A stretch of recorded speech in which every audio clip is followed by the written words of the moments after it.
Dear parents, don't cage your dreams. Let them fly high in the sky. Never go away from the magic of innocence from of your word. Let them feel the joy of modular classroom in our school, that is Mata Nand Kaur Public School. Thank you. नमस्कार दोस्तों, स्वागत है आपका समाचार क्यारी Hindi news channel में। और इस समय मैं मौजूद हूं देश की राजधानी दिल्ली के अंतिम छोर पर यानी कि ढांसा गांव में स्थित ऐतिहासिक माता नंद कौर पब्लिक स्कूल में वार्षिक समारोह उत्सव का आयोजन किया गया था। और इस वार्षिक समारोह में विद्यालय के छात्र छात्राओं की बेहतरीन सांस्कृतिक प्रस्तुति के साथ विद्यालय की वर्ष भर की उपलब्धियों और गतिविधियों की जानकारी लेने के लिए आज हम एक बार फिर से मौजूद हैं माता नंद कौर पब्लिक स्कूल ढांसा में। हमारे साथ प्रिंसिपल हैं अजय कुमार जी। तो ये बात की शुरुआत करते हैं।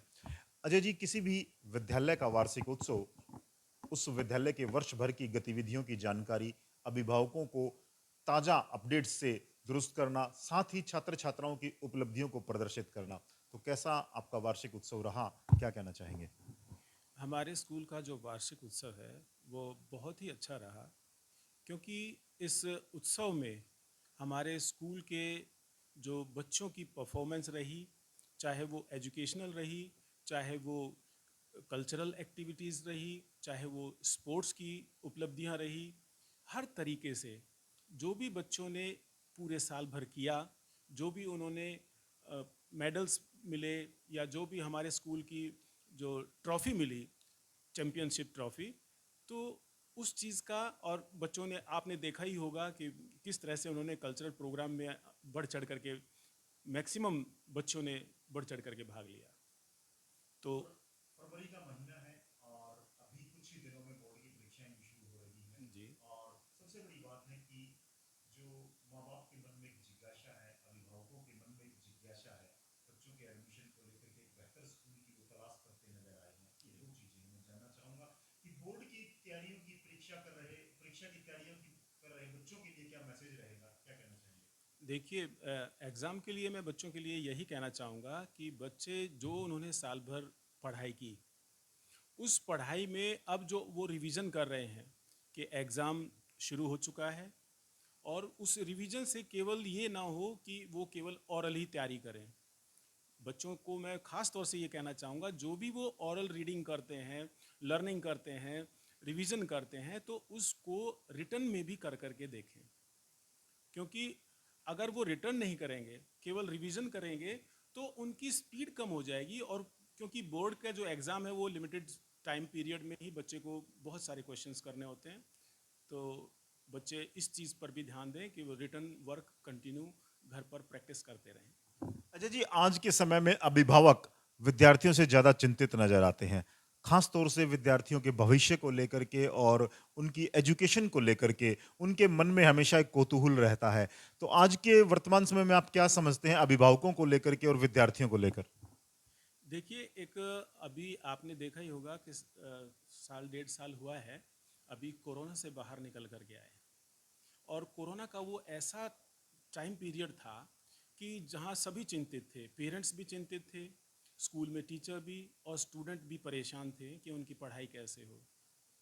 उसमें हम लोगों ने बच्चों के लिए सबसे पहले ये शुरुआत की कि बच्चों तक हम अपनी उनकी पढ़ाई कैसे पहुंचाएं कि बच्चे वो ठीक ढंग से अपनी पढ़ाई को कंटिन्यू रख पाएँ।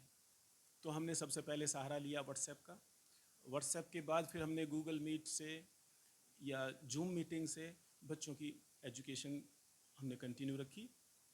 लेकिन उसके बाद जब इससे निकल कर के बाहर आए, अब जो पेरेंट्स अवेयर हैं, जो बच्चों पर उनका पूरा ध्यान रखते हैं, उनकी गतिविधियों पर ध्यान रखते हैं, तो वो बच्चे तो ठीक कर गए।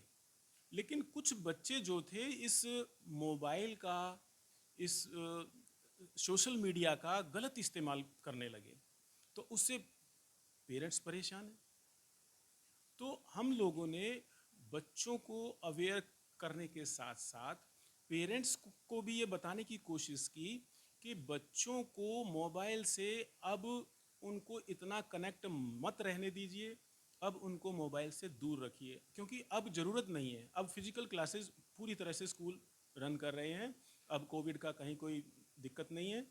तो बच्चों को अब क्लास में डेली वो आएँ, अटेंडेंस उसकी पूरी हो। तो इस तरह से अब धीरे धीरे वो चीज़ें पकड़ में आ रही हैं कि बच्चे देर रात तक घर में बैठ कर के सोशल मीडिया पर एक्टिव रहते हैं। और पेरेंट्स ये समझते हैं कि बच्चा पढ़ाई कर रहा है, क्योंकि बच्चा जो है पेरेंट्स से ये कह देता कि मेरी तो ऑनलाइन क्लासेस चल रही है, मैं तो कोचिंग ले रहा हूँ। तो ये पेरेंट्स को भी इन चीज़ों पर अच्छी तरह से ध्यान देना चाहिए कि उन पर नज़र रखें, वो क्या कर रहे हैं, सोशल मीडिया पर चल रहे हैं, वो अपनी पढ़ाई में टाइम टू टाइम जो हमारी जो पीटीएम होती है उसमें आकर के पेरेंट्स टीचर से मिलें। क्योंकि जब तक पेरेंट्स और टीचर का तालमेल नहीं होगा तब तक बच्चे पढ़ाई को ठीक ढंग से नहीं करेंगे। और जो पेरेंट्स ये सोच करके कि बस स्कूल में एडमिशन करा दिया और बच्चा अपने आप पढ़ लेगा, तो बच्चा उसी चीज़ का गलत फ़ायदा उठाता है। चलिए बात कर लेते हैं माता नंदकौर स्कूल की। ऐसी क्या विशेषता आप हमारे दर्शकों को बताना चाहेंगे, अभिभावकों को बताना चाहेंगे कि माता नंदकौर की ये विशेषता है? देखिए, माता नंद को स्कूल में एक तो हमारे यहाँ सारा लोकल एरिया है, लोकल एरिया से ही बच्चे आते हैं।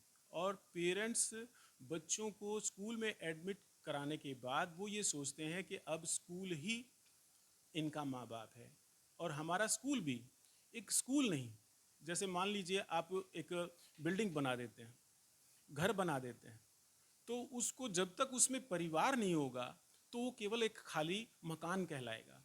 इसी तरह से जो स्कूल है, जब तक टीचर, पेरेंट्स का तालमेल और स्टूडेंट्स सही ढंग से एक तालमेल के साथ पढ़ाई नहीं होगी तो वो एक बेहतर स्कूल नहीं हो सकता। तो सही मायने में अगर हम ये कहें तो हम हमारे यहाँ जो बच्चे एडमिट होते हैं, एडमिशन लेते हैं, उनका हम पूरी तरह से ध्यान रखते हैं कि बच्चे में अच्छा संस्कार आए, बच्चा हेल्दी हो, इस पोल्यूशन फ्री माहौल में रहे, संस्कार अच्छे बने, उस हेल्दी माइंड और हेल्दी बॉडी उसकी हो, तो बच्चा आगे भविष्य में आगे बेहतर करे। हमारे स्कूल में जो नर्सरी के बच्चे हैं, पेरेंट्स इस विश्वास के साथ एडमिशन दिलाते हैं कि उन्हें भरोसा है कि हमने यहाँ पर जब एडमिशन करा दिया तो हम निश्चिंत हो जाएंगे। क्योंकि हमारे यहाँ नर्सरी क्लासेस में हर सेक्शन के अंदर 2 टीचर अपॉइंट होते हैं।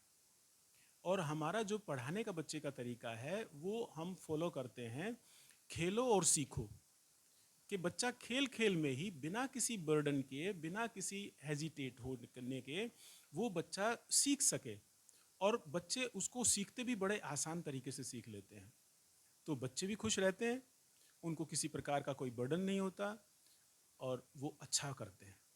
हमारे स्कूल में जो बच्चों के लिए जो रूम्स हैं वो काफ़ी बड़े और हवादार हैं, उनमें पूरी तरह से रोशनी आती है।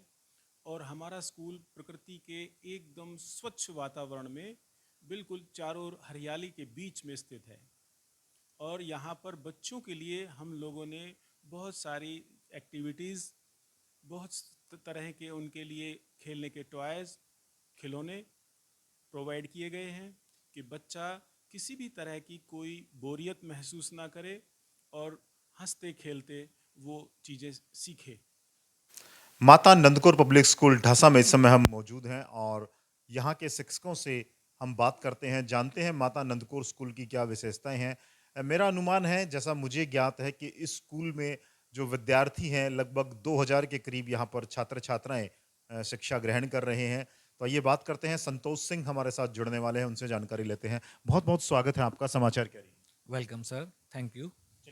बात कर लेते हैं माता नंदकौर स्कूल की। एडमिशन का समय है और दूसरा जो सबसे महत्वपूर्ण है वो परीक्षा का दौर है। 10वीं और 12वीं कक्षा की परीक्षाएं भी शुरू होने वाली है। आप क्या समझते हैं, माता नंदकौर पब्लिक स्कूल ढांसा क्या विशेषता है, क्या कहना चाहेंगे? Okay. First of all, we provide the modern and technology based education to our students. Teachers are well qualified and well trained here. As you can see, our past performances recently concluded program, that is Agaz national annual function, including the baby show, and in which we honored and felicitated near about 142 alumni who are working in various medical colleges as doing MBBS, BAMS, and many other medical programs. There are students who are studying in the National Institute of Technologies, and some of are doing management, some are doing in sports. And rather than, besides this, one student I specifically mention here, Himanshi, who secured third position in recently concluded games in Banaras by the CBSE at the national level, right? Our school declared 11,000 cash prize for that child and 5,100 cash prize for every student who secured any position in such type of state level, national level schools, right? In total 17 students collected medal at first position, second position, and third position, right? And as far as 90 plus, that is the one of the best performance regarded in the CBSE concluded examination. 99 students who performed more than 90 plus result.